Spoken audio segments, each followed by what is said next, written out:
Bom dia a todos os espectadores. O meu nome é Arnaldo Gunzi, sou consultor da Klabin em projetos analíticos e de inovação. Vamos falar sobre inteligência artificial em empreendedorismo com o professor Leandro de Castro, da Universidade Presbiteriana Mackenzie. Professor Leandro, é um prazer recebê-lo aqui nesse evento. Eu vou ler o seu currículo e fazer algumas perguntas. Leandro de Castro é engenheiro eletricista pela Universidade Federal de Goiás, mestre e doutor em engenharia de computação pela Unicamp, com pós-doutorado pela Universidade de Kent, na Inglaterra, e Universidade de Salamanca, na Espanha. Pesquisador em inteligência artificial há 25 anos, com mais de 250 artigos publicados, além de 4 livros autorais. Em 2020, foi reconhecido pela revista PLOS Biology como 1% dos pesquisadores mais influentes do mundo. E a primeira pergunta: professor, conte um pouco sobre a sua história e como entrou na lista dos maiores cientistas do mundo. Olá, Arnaldo. Olá a todos, muito bom dia. Obrigado aí pela oportunidade de poder compartilhar um pouquinho da minha história com vocês. Bom, eu sou formado em engenharia elétrica pela Universidade Federal de Goiás e eu decidi lá no terceiro ano da minha graduação que eu queria ser pesquisador. Naquela época, né, na década de 90, boa parte dos professores doutores que nós tínhamos, eles tinham feito pós-graduação fora, na Europa, nos Estados Unidos, e eu achava aquela ideia de um doutor, uma pessoa que tem muito conhecimento numa área, eu achava aquilo muito elegante, muito inspirador. E com isso, eu decidi seguir carreira acadêmica. Então, eu terminei minha graduação ali em 96, fiz mestrado e doutorado, tudo na sequência, relativamente rápido. Em 4 anos, eu fiz o meu mestrado e o meu doutorado também. E logo que eu terminei essa jornada de formação, eu fui para os Estados Unidos, eu fui para a Inglaterra, para a Universidade de Kent, ali em Canterbury, ao sul da Inglaterra, e fiquei lá entre 2001 e 2002, fazendo o meu pós-doc. Eu era um pesquisador associado, que eles chamam, e eu trabalhei, ainda na época da minha graduação, eu trabalhei com redes neurais aplicadas à previsão de produtividade de soja. Depois eu trabalhei num projeto também associado à identificação de perfis de carga em curvas de energia elétrica. No meu mestrado, eu trabalhei com alguns modelos de redes neurais que hoje compõem as redes profundas, né? Uma parte aí das redes que vem ganhando muito espaço, tanto na academia quanto no mercado também. E no meu doutorado, eu ajudei a construir uma área nova chamada Sistemas Imunológicos Artificiais. Tá? E foi o que eu fiz também ali no meu pós-doc durante aquela estadia na Inglaterra. Quando eu voltei para o Brasil, em 2002, eu fiquei na Unicamp como pesquisador convidado por um pouco mais de 1 ano e meio e fui contratado pela Católica de Santos para ajudar a estruturar um programa de mestrado em informática deles. E lá foi onde, junto com outros 3 colegas, eu fundei meu primeiro laboratório de pesquisa, que foi o Laboratório de Sistemas Inteligentes, o LSIM, que operou até 2007. Em 2008, eu fui convidado pela Universidade Presbiteriana Mackenzie para compor o time de pesquisadores que ia propor o doutorado em engenharia elétrica. Na época, a universidade já tinha o mestrado, mas ainda não tinha o doutorado, e eu era um pesquisador muito interessante ali, formado em engenharia elétrica, mas com perfil de inteligência artificial, para poder compor aquele time do doutorado. Tá? Então, ao longo da minha carreira, eu venho trabalhando com a inteligência artificial de maneira ampla, e mais especificamente com algumas ferramentas, algumas técnicas inspiradas na natureza. E no Mackenzie, eu entrei em 2008, em 2009 eu fundei o Laboratório de Computação Natural e Aprendizagem de Máquinas, onde eu atuo como diretor científico, que é um laboratório que tem 3 pilares. Né? Um dos pilares é formar pesquisadores, então nós temos alunos de graduação, de mestrado, de doutorado, alguns pós-docs, gerar conhecimento científico nessa área, e, portanto, nós precisamos produzir papers, escrever livros, fazer produções acadêmicas associadas aos nossos temas de pesquisa, e também fazer interface com o setor produtivo. Tá? Bom, o que acontece? Né? Ao longo dessa jornada, eu vim trabalhando nessa interface entre a natureza e a computação, por meio dos sistemas imunológicos que eu trabalhei no meu doutorado, por meio das redes neurais artificiais e várias outras técnicas.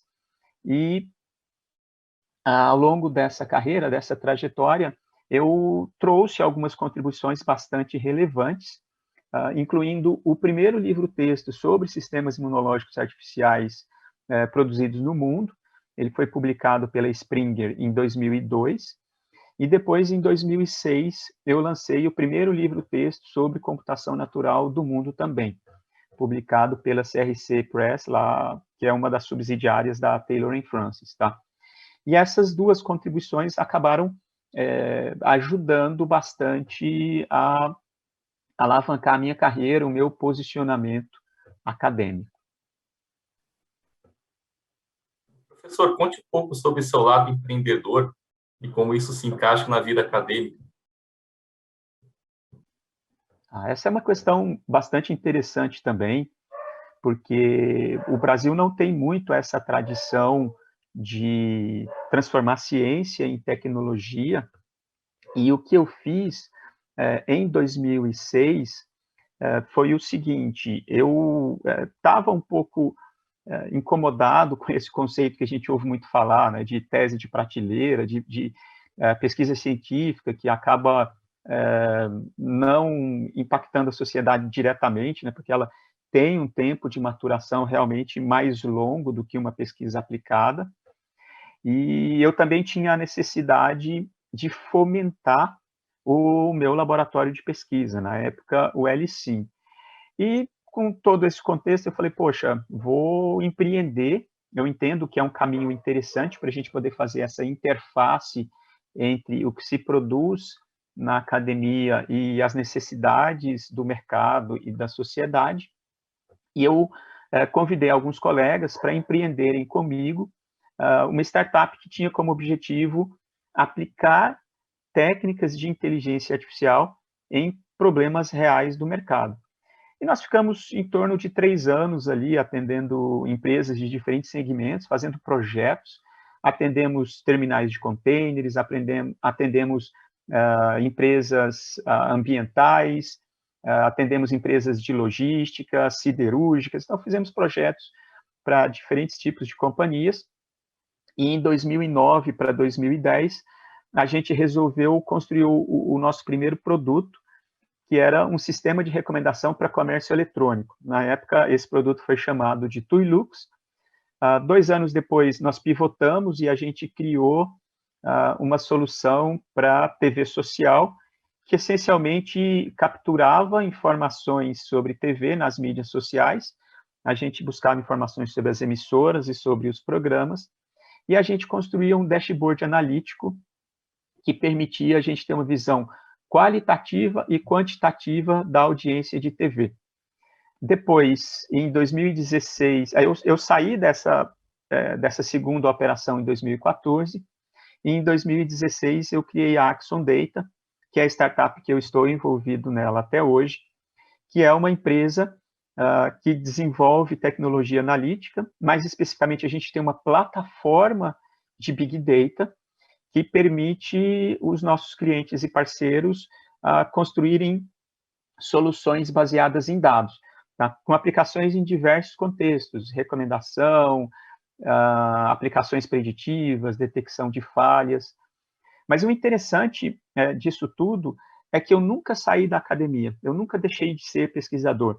E, portanto, eu sempre fui o elo entre o lado mais empresarial das empresas nas quais eu estive envolvido e o lado acadêmico, né, que é o que se produz de conhecimento na academia, que pode ser diretamente empregado pelas empresas e em benefício aí da indústria e da sociedade.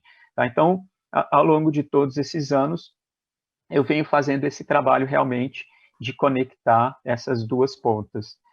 E, bom, eu particularmente acredito que vem dando certo, tá? A gente vem conseguindo realmente trazer algumas soluções importantes aí para o mercado, quebrar alguns paradigmas, e o mercado tem ajudado também a gente da academia a enxergar desafios reais, a trabalhar com desafios reais e a ter recursos para poder financiar a pesquisa e a formação de alunos e profissionais qualificados.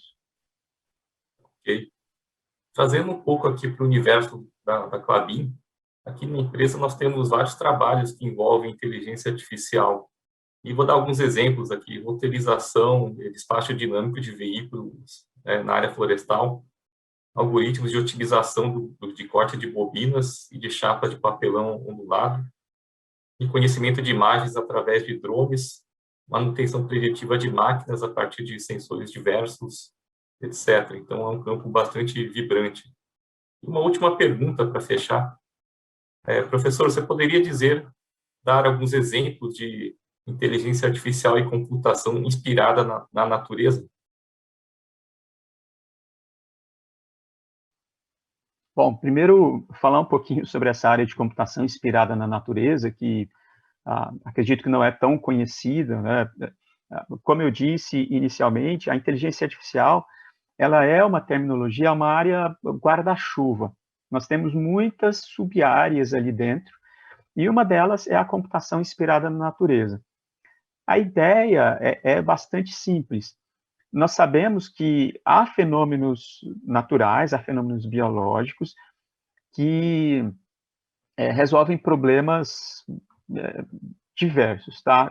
Vamos pegar um caso que vem sendo muito discutido aí ultimamente, principalmente nesse contexto de pandemia. Vamos pegar o caso do sistema imunológico. O nosso sistema imunológico, ele contribui na manutenção do equilíbrio orgânico, principalmente por meio das atividades de defesa. Então, nós temos vírus, bactérias, fungos, parasitas, que estão aí pelo ambiente.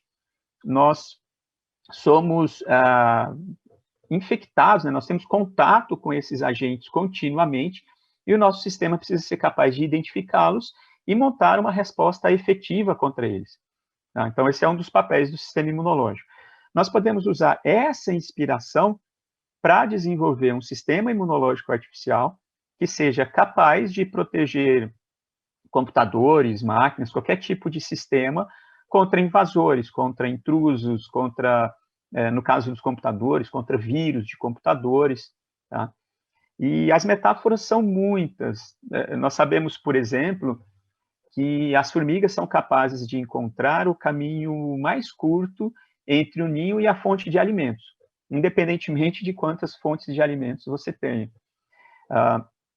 Esse tipo de inspiração nos permite desenvolver soluções em áreas como essas que o Arnaldo mencionou aqui, de logística, roteirização, problemas de sequenciamento de tarefas, a identificação de falhas. Tá? Então, em praticamente todos esses contextos que vocês trabalham aí na Klabin, que são demandas reais de vocês, nós temos algumas técnicas inspiradas na natureza ou não, técnicas de machine learning, de aprendizagem de máquinas, que podem ser usadas para resolver problemas desse tipo. E é importante a gente entender também que uma das características da IA é que ela tem um conjunto base de algoritmos, de soluções, que você consegue adaptar para diferentes contextos. Tá? E é por isso que a IA é tão poderosa, porque com um conjunto relativamente finito de técnicas, você atua em muitas áreas. Perfeito. Em nome da Klabin, agradeço ao professor Leandro de Castro pela participação no evento e o parabenizo pelas brilhantes contribuições tanto à ciência nacional quanto ao ecossistema brasileiro de startups. Muito obrigado. Bom, eu que agradeço aí mais uma vez pela oportunidade, fico à disposição, meus contatos estão aí, e até a próxima. Obrigado.